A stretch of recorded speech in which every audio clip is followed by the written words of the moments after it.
We've done a little bit on organic acids so far. When we've talked about carboxylic acids because they are the most common. What we haven't really talked about is organic bases. And that is something that we'll be introduced to tonight, along with the reactions involved with them. And that's sort of what I really want to emphasize. We can memorize how to name these things and everything, but really the most important take-home lesson is to understand the reactions involved with them. Because going forward, talking about like biochemistry and enzymes and all this kind of stuff, we'll see these reactions reoccur over and over and over again. And a lot of them are extremely important for biology, especially the amides, which we'll talk about in just a minute. So we're going to look at the various different carboxylic acid derivatives. And there's a wide number of them because the carboxyl group undergoes a lot of different reactions. And it's one of the reasons why it's the number one primary functional group. I noticed that, a number of people are asking me because they were confused, and I was kind of confused too. What is the order of, so-called importance or when you're naming these things? And so I got a list. I'll share it with you tonight. And I also put it in with the reference sheet for exams, because I don't want to have you, but as you know, I'm not a big fan of memorization of stuff. I'd rather have you understand it. So we'll learn there's a wide different array of carboxylic acid derivatives, and then how we're going to name them with all these different new functional groups. And then we'll look at the different products of the reactions that carboxylic acids undergo. And then we'll sort of be introduced to bases, with the amine being the basic one, the basic base, so to say. And the number of reactions that could be involved with that as well. So let's sort of quickly review some of these functional groups. Now, you're already familiar with carboxylic acids. So that has the basic carbon with a double bond. So that's sort of basic functional group of the carboxylic acid. And we know that this particular hydrogen gets lost, it gets protonates something else, but this is a weak acid. We'll find out that it's a weak acid when it's in water, but it can be much more acidic in the presence of a weak base. And the weak base we'll be talking about is this one, the amine. Very reactive in the presence of an amine. So the next group carboxylic acids are involved in is esters. We sort of learned a little bit about esters. We'll learn some more about them tonight. That is a reaction between a carboxylic acid and an alcohol. They undergo a dehydration reaction, which means water is lost. And then we'll learn how to name them. And in the worksheet tonight, you'll see some of the sort of common commercial esters that are used to give odor and flavor to various different candies and other sort of compounds. This is a new one for us. We'll talk about this. This is called an acyl halide. That is when, and we'll talk again a bit more in detail about it later, that's when instead of having this hydroxyl group attached to the carbonyl, and remember the carbonyl group is just carbon with a double bonded oxygen, that's a carbonyl. So instead of having hydroxyl group there, that's been replaced by a halogen. So it's been replaced by chlorine or fluorine or iodine or bromine. So one of those has knocked out the hydroxyl group and replaced it with halogen.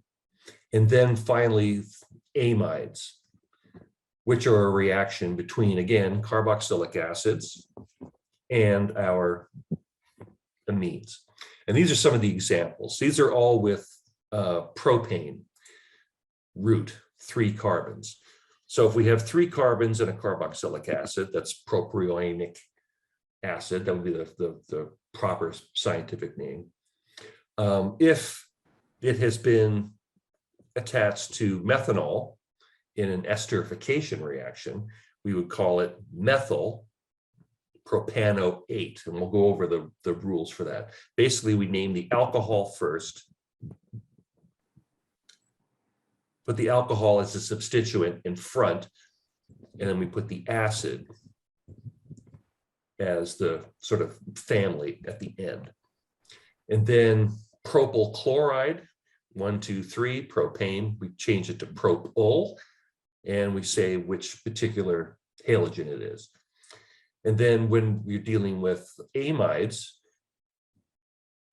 how many carbons are attached to the nitrogen, that whatever the longest stretch of carbons attached to the nitrogen is that has the carbonyl group, that's what we call it. And we just swap out, instead of propane, we just call it propan, and we just put amide at the end. So, and again, I'll review all of these again, so don't freak out if you don't memorize this right away. So these are some of the functional groups we've already dealt with so far, and how we name them by putting a name at the end. If it's an aldehyde, if you remember, we changed that to al for aldehyde. Ketones, we put an -one at the end. Carboxylic acids, we put an oic acid like methanoic acid or butanoic acid. For the halide, as we just saw, we either put YL or OYL, depending on whether it's an ic acid or an oic acid. I'll talk a little bit more about that later too. Acid anhydrides we're not really going to deal with. That's just basically 2 carboxylic acids coming together and joining up. And it's just called an anhydride because anhydrous means it's lost water. So water is lost and they're just held together. Esters, we're definitely going to deal with. Lactones and lactams, you probably will see those. You see a lot of these in natural products. And they are just cyclic esters and cyclic amides. And you see those a lot in drugs, for instance, where you have circular groups and a lot of rings. And these from natural places, like mushrooms produce like incredibly bizarre, very complex molecules that have a lot of these sorts of groups in them. And then we'll talk more about amides as well. And as we learned, we just put the ending amide at the end. So we'll, again, I'll bring this up again in a minute. So these are the priorities for the groups. And again, you don't have to memorize these, please don't. They're on the sheet for you. But I sort of wanted to sort of generally review them to give you an idea of the order. And interestingly, acids come on the very top. And I think it just may be because of just how reactive they are. So the number 1 group is the carboxylic acid. So basically, if any group of carbons has a carboxylic acid group on it, it immediately is called a carboxylic acid, regardless of whatever else is there. There can be sulfur-containing groups, there can be hydroxy groups, there can be double bonds, there could be triple bonds, yeah, whatever. It's a carboxylic acid now. And then a lot of the other ones are carboxylic acid derivatives, like esters, acid halides, and amides. They're all derivative of carboxylic acids. So they are the highest priority.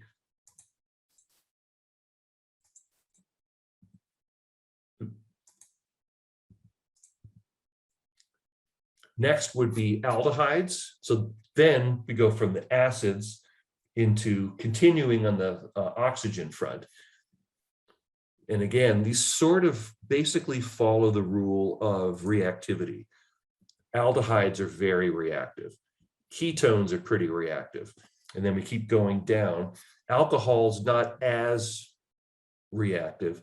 And thiols basically only react with each other.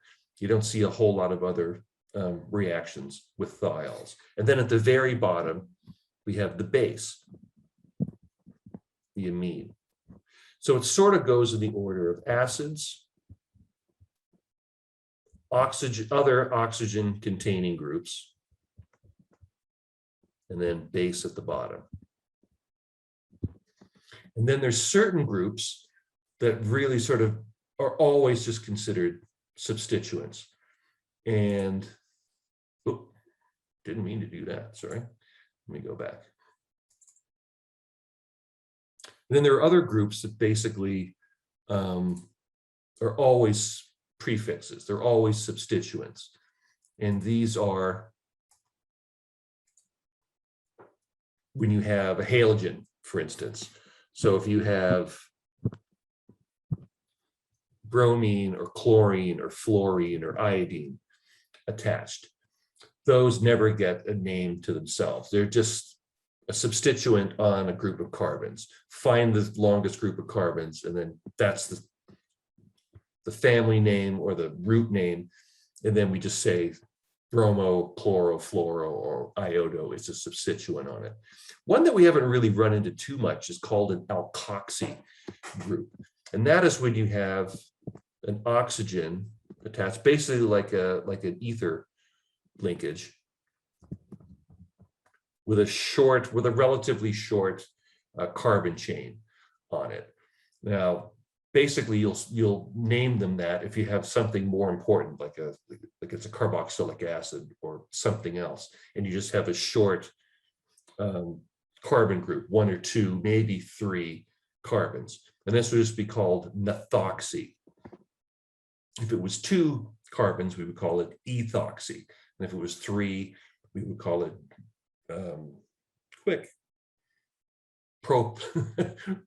propanoxy. Well, that's why we don't really use it that much.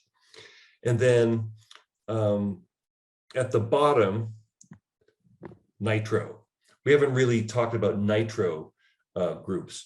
Nitro groups are really important in basically pumping up the reactivity of molecules. And you're probably familiar with benzene.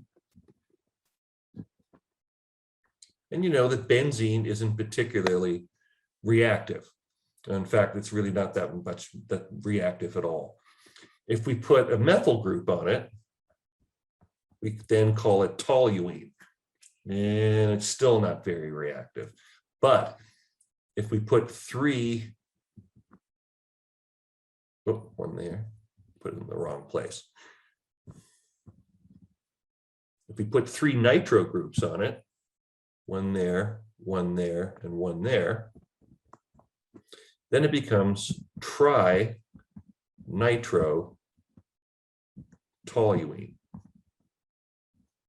Anyone tell me what that is? TNT. TNT, exactly. It becomes an explosive. And it's because nitro groups basically are electron withdrawing groups. They're so electronegative because oxygen's electronegative and nitrogen's very electronegative, and they pull the electrons away from the benzene ring, and just sort of like taking a bowstring and pulling it and pulling it and pulling it and pulling it. Eventually you just pull it so much it's either going to break or you're going to fire an arrow a very long distance. And so it becomes, when it burns, it doesn't just burn, it explodes. So anything you put nitro groups on, like you've heard of nitroglycerin, also explosive. Basically anything that you put nitro groups on becomes very, very, very reactive. And so, yeah, you got to be very careful when you're dealing. Oh, I did it again. Oh, is that the reason why you can't, like if you take nitroglycerin, the one thing that they tell you is you have to wear gloves. No, I think that's just, you don't want to get it on your skin. I think you just want to. Because I know that they said something about how if you take, if I think it was one of the things is that it could immediately decrease your blood pressure or heart rate or something. Yeah, it And slows that's why they down. want you It slows to down wear your gloves. your heart rate. If you're having a heart attack, it slows it. If you're having like tachycardia, I think it slows it down. So that's why you have to wear gloves before you give it to someone. Yeah, I think you don't want that to happen to you. If you have a normal, you don't want to depress a sort of a normal heart rate. I believe that's the reason, but I'm not an expert. Oh, is there another question? All right, let's do a quick practice. So this is a new word for us. We haven't really seen this one before, but when we have generally a ketone is a high priority functional group, but not if there's a carboxylic acid there. And so when we have a ketone group or a carbonyl group that's not the highest priority, we would name this 1, 2, 3, 4, 5 carbons, pentanoic acid, and then we would name the carbon that the carbonyl group is on, and we would call it an oxo. You're not going to see this very often because generally, if you have a ketone, it's going to be the highest priority functional group on the molecule, but not always. What will we call this one?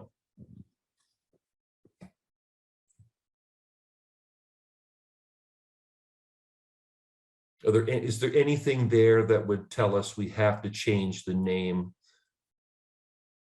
of the carbon group? The NO2. Nope, that was at the very bottom of the list. So both bromine, chlorine, and the nitro group are all simply named as substituents. So what would we call this?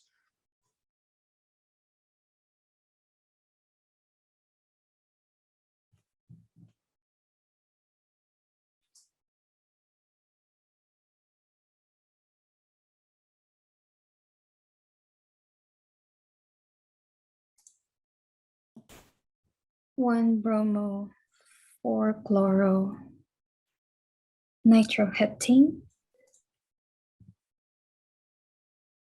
Excellent, that's right. So we start, remember, we name these things in alphabetical order. So there's two things we need to remember. We need to give them the lowest numbers possible, and we need to name them in alphabetical order. If you don't name them in alphabetical order, I'm not going to give you a hard time. But bromo comes before chloro, B before C, and then N. So we don't take into consideration the order that they show up on the molecule, but their alphabetical order. Excellent. What about the third one here? So this one.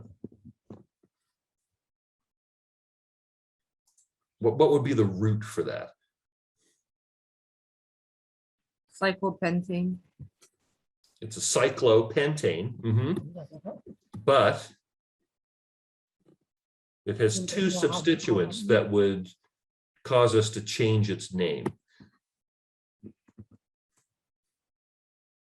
Which one is the higher priority? I think you can tell just by how the carbons are numbered.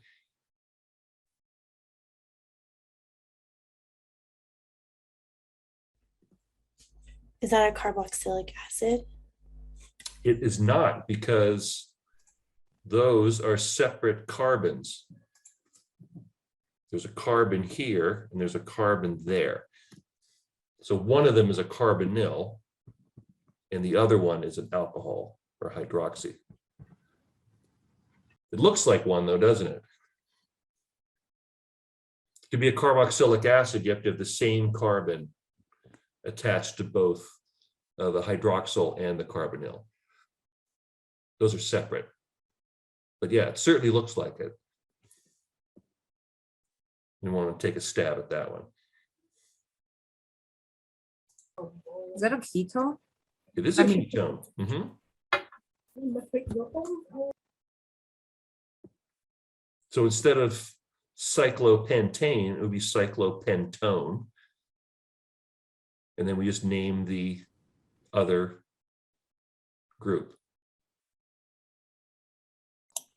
So do we put a number for the oxo, like 1 oxo? No, we wouldn't have to, Cyclopentone? because in rings, the reason we have to put the number in on a linear molecule is because the numbers are only going to go in one order. The number 1 carbon is either going to be at one end or the other end. On a ring, the carbon 1 can be any of them. And so we start it with the most important or the highest priority group. So the highest priority group here is the ketones, the carboxyl group. So we don't have to give it a 1 because that's assumed. So all we have to do is just say cyclopentone, and we automatically know that the carbonyl will be at position 1. And then everything else is relative to that. So this we would name. Just oxo cyclopentone? We don't have to name the oxo because the oxo is that's part of the pentone. We would call it 2-hydroxy cyclopentanone. So it's a pentane, so it becomes pentanone. This is assumed. So we know that's an oxo. It's the number 1 important derivative there. So it's not given an oxo name. We only give it the oxo if there's something higher in priority, like a carboxylic acid. So we just say it's 2-hydroxy because that's what the alcohol group, that's what the alcohol substituent is, a hydroxyl group. 2-hydroxy cyclopentanone. What about this one? It looks like, what kind of group is this?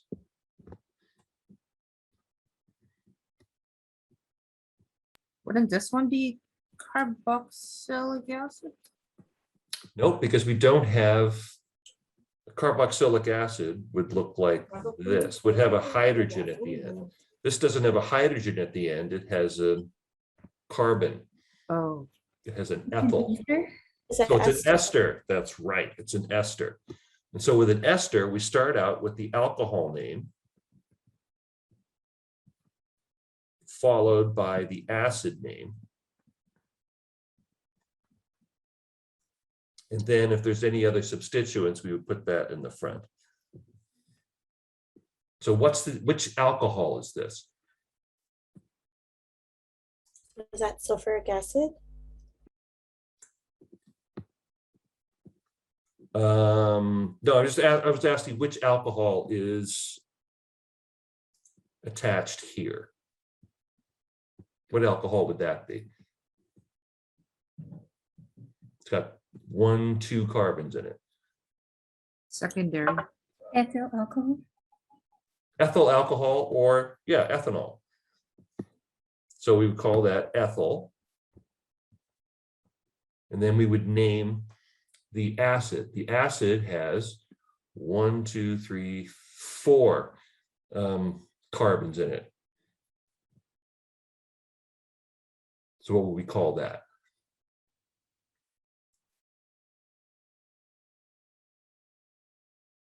Butanol. Butanol. And we give it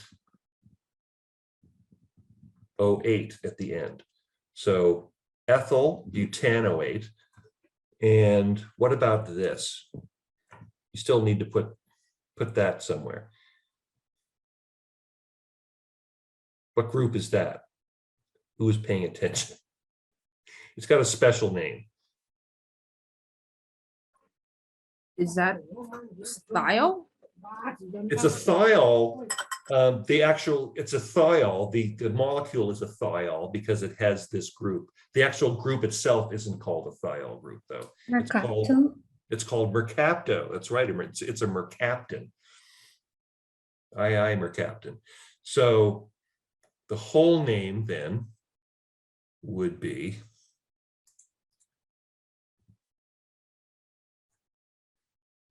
ethyl, oh, it went away. What the hell? What's going on here? There we go. So ethyl formmercaptobutanoate. And you could also put that in the other order. I would also accept formmercapto ethyl butanoate. Now, the last two, oh, damn it, I keep pressing the wrong button. There we go.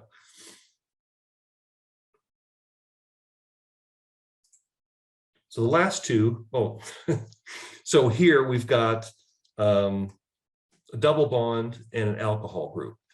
And double bonds and triple bonds are basically the bottom of the barrel for naming. We only change the name of those when they're the only substituent. And so there's a couple of different things we can call this. So because this is assumed to be the carbon 1 because it has the higher assigned functional group on it. And we go 1, 2, 3, 4, 5. And so the other functional group starts at carbon 4, and it's an alkene, double bond. So 4-pentenol. And the newer name for it is this. And you can choose either way. This is the old school name, and this is the new name. So it's either one you feel most comfortable with. So pent just gives you how many carbons there are. 4 tells you where the next substituent is going to be. What is it? It's an N or an ene. It has a double bond, and then it has an alcohol group at position 1. I think 4-pentenol makes it a little easier. And the same is true with the last one here.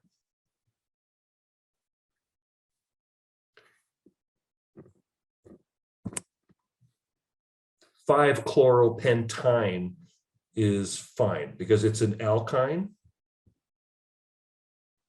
An alkyne has a triple bonded carbon, and pretty much the only thing lower on the priority is chlorine is a halide. So we just say which carbon the halide is on and just call it 5-chloropentine. So why is the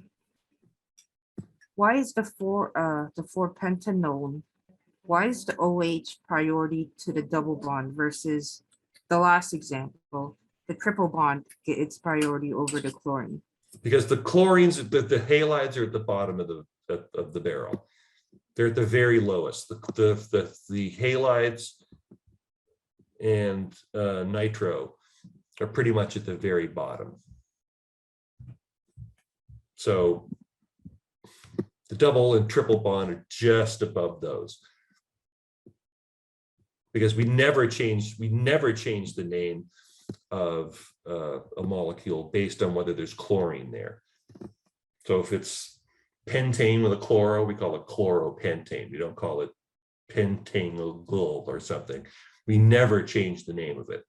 But we do change the name of something if there's a double bond or a triple bond. It goes from an alkane to an alkene to an alkyne. So we do change the name. But there's certain things we never change the name because of. The fluorine, chlorine, bromine, iodine, and nitro. Basically, we never change the name because of those. Okay. Yeah, that's basically why I put that list in there. Okay.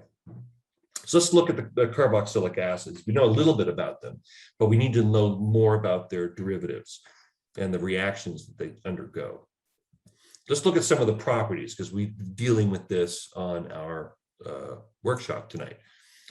Carboxylic acids are excellent hydrogen bond donors and acceptors, even better than alcohols, because both oxygens can serve as hydrogen bond acceptors. So we've got the carbon here, we've got the double bonded oxygen, which can accept hydrogen bonds, and we've got the single bonded oxygen, which can also accept hydrogen bonds. And the hydrogen bonds that this one forms are even stronger than regular hydrogen bonds because this double bonded oxygen has a slightly higher partial negative charge because it's sharing twice as many electrons. So it's pulling twice as many electrons. Remember, that's 4 electrons being shared with that carbon and only 2 electrons being shared with that one. So if oxygen is pulling on 4 electrons, its negative charge is even higher than it would be when it's only pulling on 2. So that's why carboxylic acids are excellent hydrogen bond donors and acceptors. Now the proton that's attached, so this one here, the one that's deprotonated when it becomes a conjugate base, that doesn't come off very often, as we know, dealing with acetic acid in water, but it can easily be deprotonated with even a mild base. So even a base that isn't very strong at all will pull that one off. So it's a weak acid in the presence of a weak base, and water, as we know, is both an extremely weak acid and an extremely weak base. But you put it together with even the slightly stronger base, and that becomes a much stronger acid and protonates the mild base. And that'll be important because it basically determines all the different reactions it undergoes. So these are some of the reactions. So the first one is just basic neutralization reaction that we've dealt with so many times. So here is our acid. And here is the proton that it's going to lose. So it's going to lose the proton to some base of some kind, conjugate base or just some other base, leaving it with now, this is a conjugate base. And the previous base gets protonated and becomes a conjugate acid. So it really all depends on the strength of this base. If it's extremely weak, like water, then this reaction doesn't really go forward very much. But any other base, and the main base we'll be dealing with is the amine. That is a weak base. When it comes in the presence of an amine, this reaction goes very, very quickly.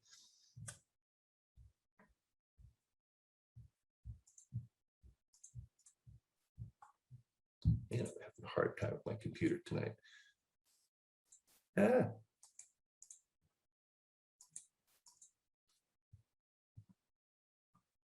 Why?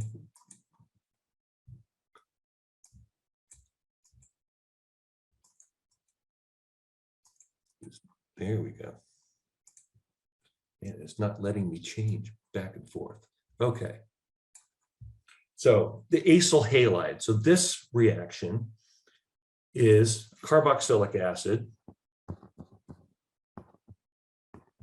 in the presence of one of the halogens, let's say chlorine. So in this particular reaction, OH gets kicked out and one of the chlorines takes its place. And so if it's acetic acid, we would call this acetyl. We put a YL at the end. If the acid that has the halide on it ends in ic, so acetic acid, we would say acetyl.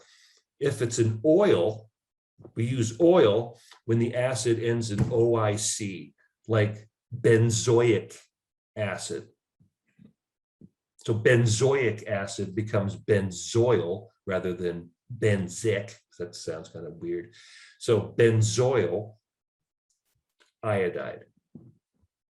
So we're not dealing a lot with these halides, but you will be seeing them, and it is a reaction that carboxylic acids undergo. So the next one, and this is one that is quite important in making a whole range of different compounds. And this is esterification, or the making of an ester. So we know that an ester requires two things. It requires the carboxylic acid. So we need the carboxylic acid group, and we need an alcohol. So a carbon with a hydroxyl group attached to it, and a carbon with carboxylic acid group attached to it, generally in the presence of a very strong acid, usually sulfuric acid. Sulfuric acid is used because it is one of the strongest dehydration molecules out there. It sucks water out of everything. I think I mentioned in the lecture that one of the really cool reactions we could have done if we were in the lab is just take a big bowl of sugar and put concentrated sulfuric acid on it. And we'll learn next chapter that sugars are just basically polyalcohols. They have lots of these groups on them. And what the sulfuric acid does is pull basically anything with an oxygen off that molecule and turn it into water. So it just pulls all these off. And what you're left with from a big pile of sugar with sulfuric acid on it, it's just a big pile of carbon, because it has stripped all the oxygens and hydrogens off. And you have this big pile of carbon. It's really, really cool. If you've ever seen it, it forms this big carbon snake. But as far as esterification goes, the sulfuric acid pulls off water, and it'll take off the hydrogen from here, and it takes off the hydroxyl group of the alcohol, and they join together. And so now we have the R group attached to the carboxyl, and whatever the R group that was attached to the alcohol, and pulls water out. Now, this could also go back in the other direction. If we put a strong base there, we can push that reaction in the other direction, and a strong base like hydroxide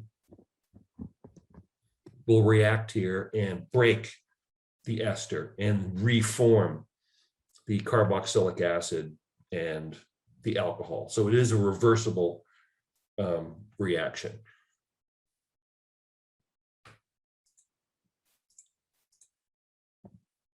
Now, when we're naming esters, we use the ending of 08 so we name basically the root is whatever the acid is. And so this is the acid here. The acid always has the carbonyl group on it. So that's how you can tell which one was the alcohol and which one was the acid. The carbons that are attached to the carbonyl group, that is the acid. So this one has 1, 2, 3 carbons. It's a 3-carbon acid. That's propranoic acid. So it would be propan 08. And then what's the alcohol attached to it? 1, 2 carbons. Oh, that's ethanol. So that's ethyl propanoate. And then here, we just have 1 carbon in the acid. So that would be methanoic acid. And so it would be methanoate. And the alcohol's got 1, 2, 3 carbons. That's propane. So it's propyl methanoate. So it doesn't matter which one has the longest chain. We always put the alcohol first and the carboxylic acid second. So that makes naming esters relatively straightforward because it's always in the same order. So we just need to figure out how many carbons are attached to the acid side and how many carbons are attached to the alcohol side. And naming them is fairly straightforward. Now, this is a reaction that we're actually going to do in lab this week. It's called saponification. Now, it is basically what I showed you before. It is taking an ester and is breaking that bond in the presence of a strong base. So here we have an ester. There's an ester. We have the carboxyl, the carbonyl group, and the oxygen there. So that tells us it's an ester bond. In the presence of a strong base like hydroxide, it goes in and breaks that and then releases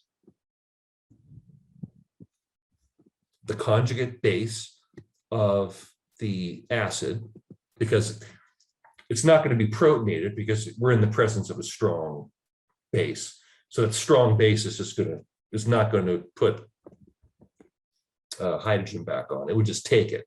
So it's basically going to be left with a negative charge with sodium or whatever if it's potassium hydroxide, it'd be potassium. If it was barium hydroxide, it'd be barium, whatever it is.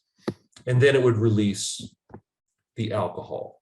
So, but saponification is a distinct reaction depending on how long this chain is. If that chain is really long, and then we're talking about fatty acids. Now, what a fatty acid is just a carboxylic acid with a really long chain. And they can be really long. They can be up to 24, in some instances, even 30 carbons long. And the longer they are, the fattier they are, because they become more hydrophobic. Anyone tell me what hydrophobic means? It's water. Yeah, that's what it means. But what is sure. Yeah, it means it hates water. But what does it mean in terms of its interactions? It'll float to the top. It's not soluble in water? Yeah, it's not soluble in water. And what it really means, I mean, yeah, hydrophobic like literally means water hating. But what it means is that it would much rather be interacting with other hydrophobic molecules. It would be much rather interact with other long chain molecules, because what can really long hydrocarbon chains interact? What's the interaction that really long chain hydrocarbons can really do quite well?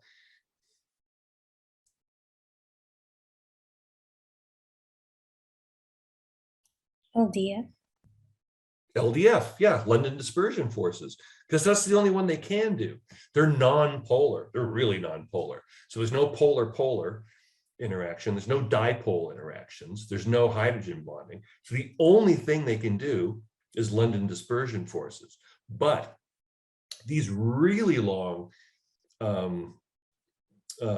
groups, they can be so long that you get solids. You can get a bar of soap.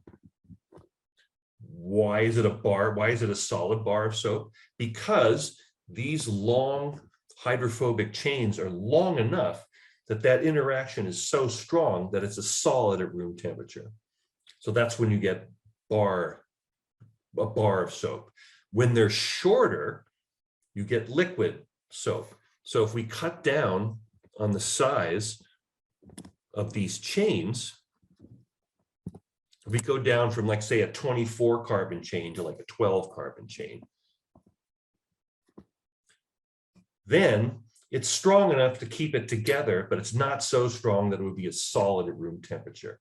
And in those circumstances, it forms what's called a micelle. Now, anyone know what a micelle is? Have you heard that expression before? that the bubbles? You know, It's like a- if you blow bubbles? It's a bubble. That's right. So a micelle is when you put these in water, they automatically form a micelle, which is all of the long hydrophobic chains go to the interior. And then this carboxylic acid group, which is really hydrophilic because it's actually charged, right? So that group is negative, and those are all going to be on the outside. And these will form spontaneously. They'll automatically form. And it's one of the reasons we think that membranes could have formed spontaneously. And a membrane basically is a double layer, where this is a single layer. A membrane would have a double layer. So on the inside would be more chains and then charges on the inside. So then the inside would be hydrophilic, the middle would be hydrophobic, and then the outside would be hydrophilic. A micelle just has a single layer, hydrophobic on the inside, so they can all interact with each other, and then hydrophobic on the inside, so they can all interact with each other, and hydrophilic on the outside, so it can interact with water. And that gives you the bubbles. And that gives you why soaps work. Because when it's cleaning things that are, if you have dirt or debris or whatever it is that's hydrophobic, it'll get trapped in the inside of these micelles. If you have dirt or whatever that's hydrophilic, it will go along and get stuck to the outside. So basically, that's why soap is so good at cleaning things, because it'll clean both hydrophilic and hydrophobic stuff. It'll remove both. And so that's why soap is soap. So we're actually going to do this reaction. We're going to make soap in the lab on Wednesday. It's going to be a multi-day lab. So I figure since we're not having lab next week, we'll do this one. We'll do half of it on Wednesday, and then you finish the rest by yourself over the weekend. So I think it takes like 3 days for the saponification reaction to really go to completion. This is the kind of biological stuff I get excited about, as you can see. I like the biological chemistry because it explains a lot of things. Okay. So how do we make amides? So amides are basically made by, you have a carboxylic acid or an acyl group, an acyl halide, interacting with a base, usually ammonia or ammonia with carbons attached. If it has carbons attached, it becomes a amide as well, and we'll learn how to name those. This would be a primary amide because the nitrogen that's attached is only attached to a single carbon, and then the other is released. So the amide just has a carbonyl group here and directly attached to a nitrogen. That makes for an amide. And we'll see that there's lots of different amides that can form. This is the reaction that keeps proteins together, because proteins are made up. What are proteins made up of? What are the small constituents of proteins? There's 20 different Amino ones. acids. Amino acids. And what do you think an amino acid has? An amino acid is basically an R group that has a carboxyl on one end, that's the acid, and an amino group on the other end. And that's how they link together, through an amide. So you get the carboxyl group attaches to the amide, amine group, and then you link them together. And it's a pretty strong interaction. It's not easy, it's not as easily broken as esters are. So they're stronger, it's a stronger bond. Now, naming them. Amides are a little trickier, but not too bad. What we need to do is find the carbonyl group.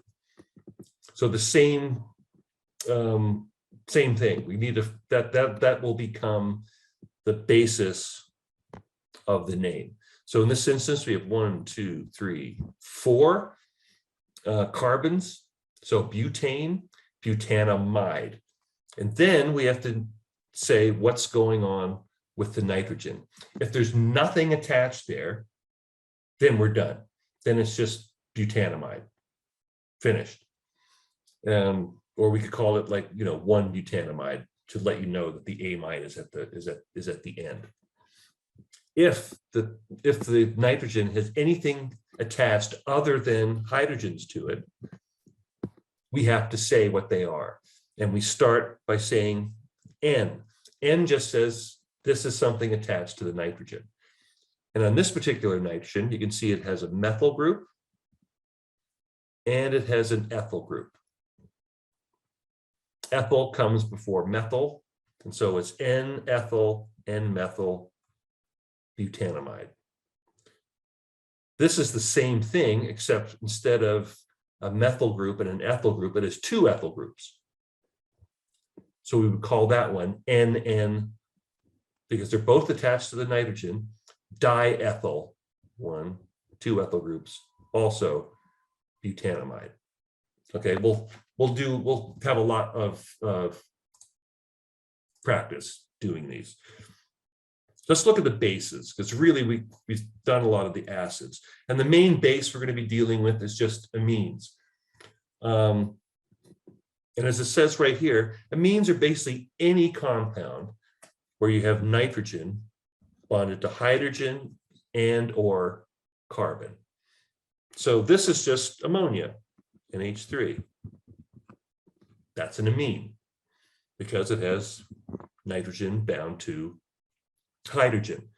This is a base. It's a weak base. It's a base because it accepts a proton. And when it accepts a proton, it then has 4 protons on it. And the nitrogen then has a permanent charge or a positive charge. So this, anyone remember what we call this? If this is ammonia, what do we call this? Ammonium. Ammonium ion, right, ammonium ion. So this next one, now we have a single carbon attached. So we have an R group. R group could be anything, but the first part of it is a carbon. And now the nitrogen is attached to 2 hydrogens and a carbon. So that is a primary amine. When it has 2 carbons attached to it, it is a secondary amine.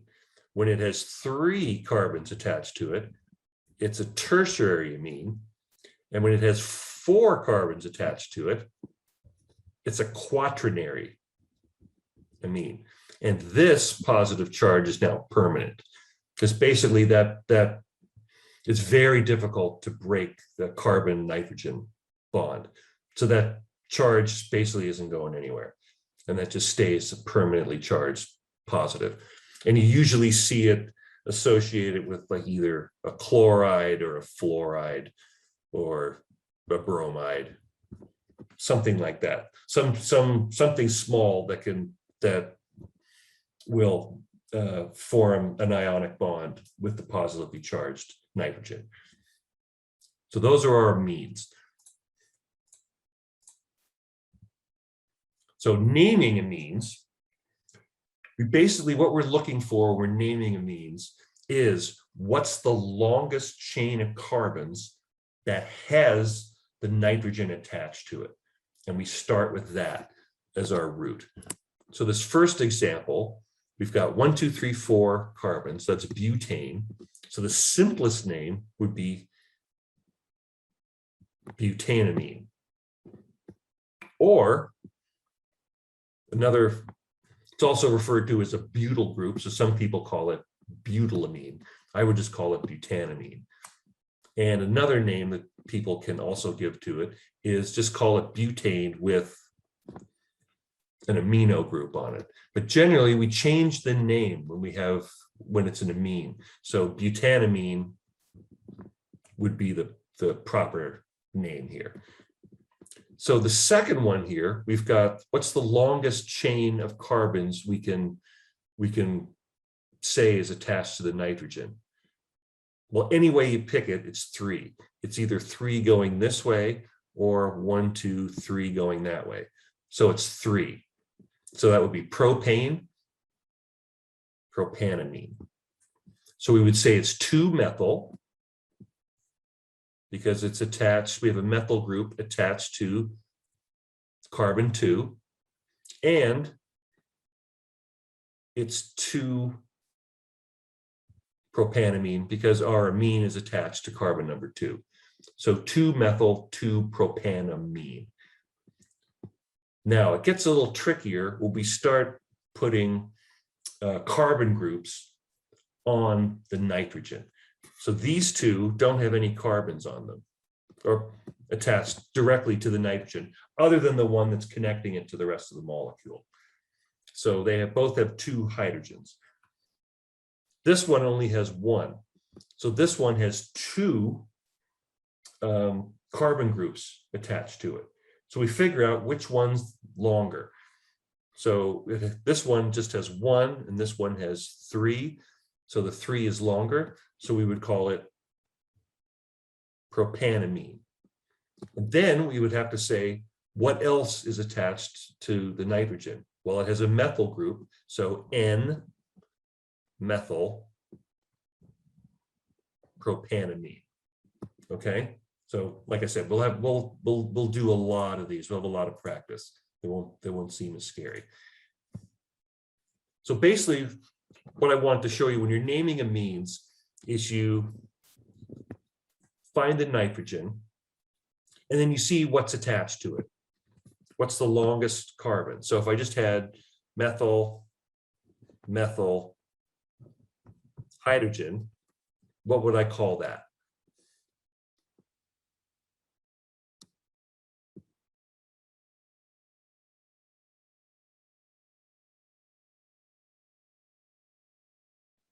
Amine?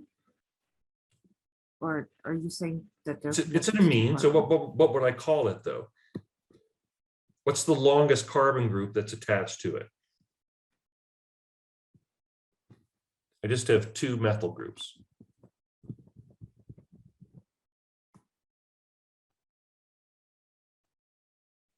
Ethylamine? Oh wait, no, you have to label the location of the nitrogen on. So the longest chain of carbons is just 1. Oh, So methylamine. So just You- N-methylamine. you don't need a label where the N is, or is it because it's so short that, you know? Methylamine just says that there's a methyl group with the nitrogen attached to it. Okay. And then the constituent on the nitrogen is another methyl group. So just N-methylamine. So when you're looking to see, basically you're looking to see what's the longest group. So if I put a ethyl group there and a 1, 2, 3, so I got 2 there, 3 there, and a methyl group there.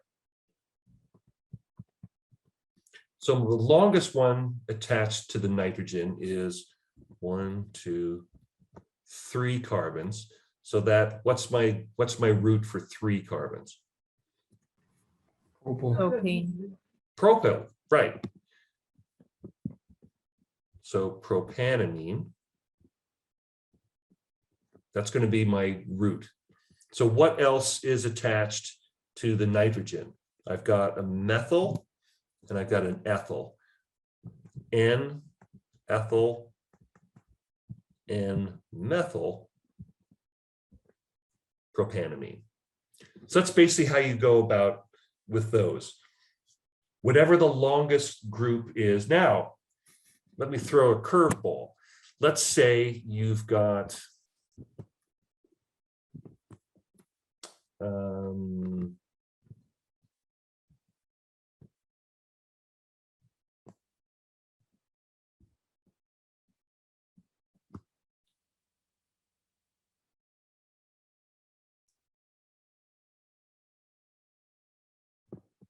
so basically on this one is a little trickier because the nitrogen is not attached to the end of this one. So we would have to, because it's not at the end, then we refer to this one as being the parent. And so we would go 1, 2, 3, 4, 5, 6. We go the other way, 1, 2, 3. So that would be 3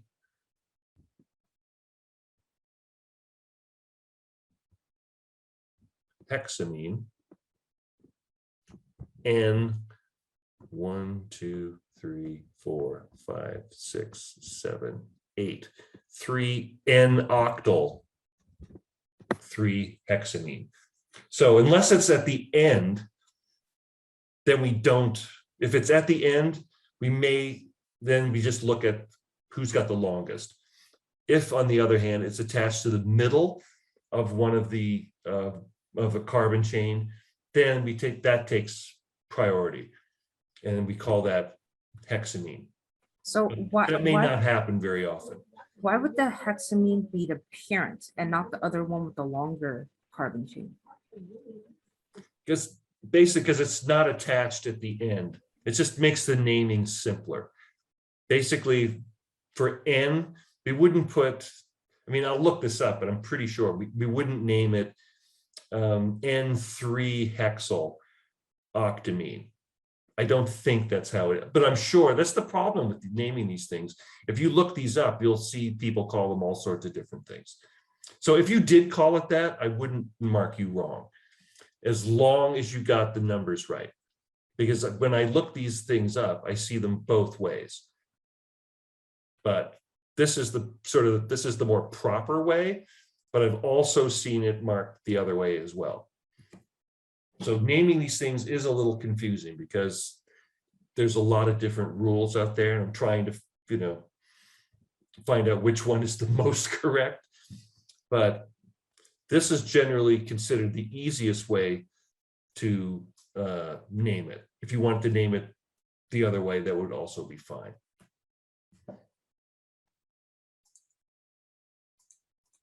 Okay. So like I said, there's so many different names for these damn things that it becomes difficult. I would like to use the IUPAC name, if at all possible. So propanamine, butanamine, pentanamine, and generally, unless the amino group is, if it's not at the first position, the 1 isn't necessary. So you'd only need the number if it was at the 2 or the 3 or the 4 or whatever the position is. So I just like these names because they're just sort of easier to remember: methane, ethane, propane, butane, whatever. But you can see there's, people call them, and even chemists call them all sorts of different names. I would prefer to stick to the IUPAC name if at all possible. All right, so let's name these ones. It'll be pretty. The first one should be pretty straightforward. How many carbons do we have here? 3. 3, right. 1, 2, 3, and then the bond to the nitrogen. So what is our root? Propane. Propane. Is that propanamine? So propanamine. Yep.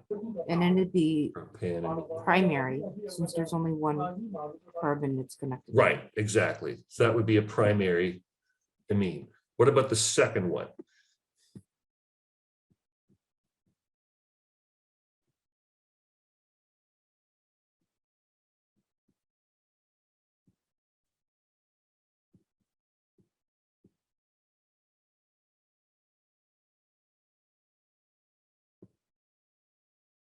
There's a proper name and there's a good shorthand name.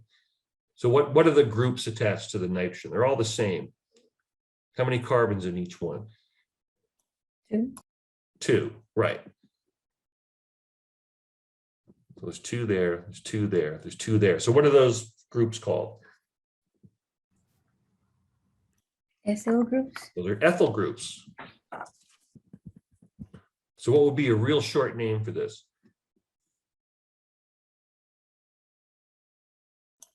Ethylamine. Sorry? Ethylamine.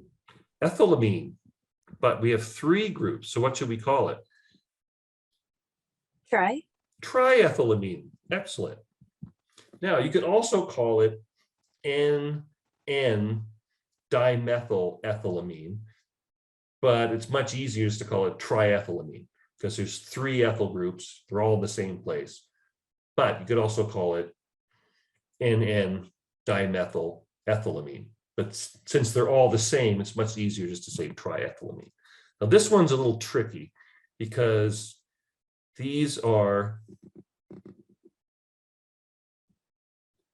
there's a specific name we give to this group. It's a 3-carbon group. I'm going to remember what we call this group. Isopropyl. Isopropyl. That's right. Excellent job. Yeah, it's called an isopropyl because it's attached to the middle carbon and not one of the end. A propyl group would be this. Same number of carbons, same number of hydrogens, but this is a propyl group. And this is an isopropyl group. And we have 2 of them. So what will we call this one?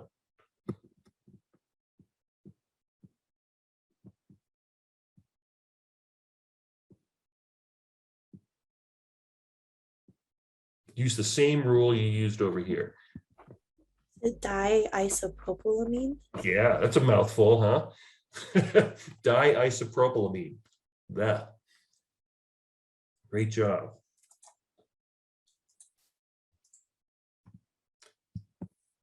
So the main reaction of amines is with weak acids. It's not always going to be with carboxylic acid. It could be a lot of different acids. And one of the really, really weak acids is alcohols. Alcohol is an extremely weak acid because basically in water, it doesn't hydrolyze at all. But you put it in the presence of a base like triethylamine, and it will pull off that proton and turn it into what's called an alkoxide ion. Now, this is extremely reactive because now we have an oxygen with a negative charge basically looking to react with somebody. And this just turns into an ammonium salt with a positive charge. Now, these are really good bases for organic chemists to work with because you don't have to have any water. Like I said, phenol and other alcohols aren't acids in water. Well, what if we didn't have them in water? What if we just dissolved them in triethylamine? Then they become acidic. And you can vary the strength of the base. You can make it as strong or as weak a base as you have to just by changing who's covalently linked to the nitrogen. You can basically turn up the base, turn up that base, depending on who it's bound to. And so you can take a weak acid and turn it into a strong acid. So there's a variety of different strengths of base, and they're a base even in the absence of water, which a lot of things aren't. But organic bases are bases regardless of where they are. All right. I've driveled on long enough.